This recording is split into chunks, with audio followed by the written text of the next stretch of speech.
انسان دومره دوران ده چې هغه په خوب کې هم ډورېږي، خو بیا دومره زړور ده چې هغه د خدای په غږ نه هم نه ډورېږي.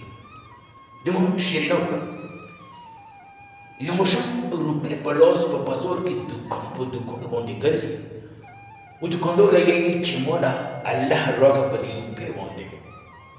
نو خیر ډېر وګرځېده و هغه دوکانداران د ماشوم په دې حرکت باندې خاندي، خو د ماشوم حوصله ماته نه کړه او په بازار کې ګرځي.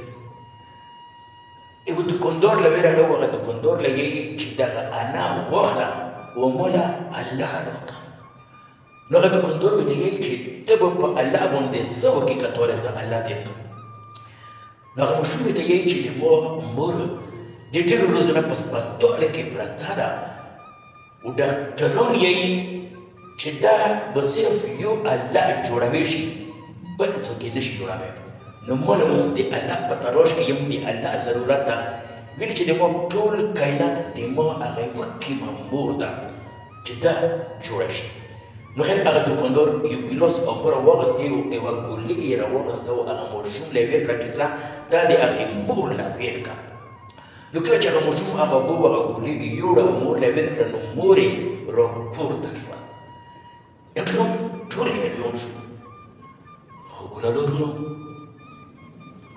نه په دې ګولۍ کې اثر و نه په هغې اوبو کې اثر و.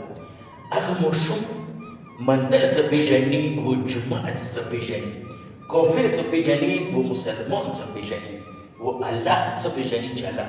خو د ده عقیده وه چې ډاکټران به ورته وایي چې دا صرف الله جوړوی شي، نو دا د الله تعالی په تلاش کې وه. ده په الله تعالی یقین و چې د ما دغه مور الله جوړوی شي. نو خبره د یقین ده.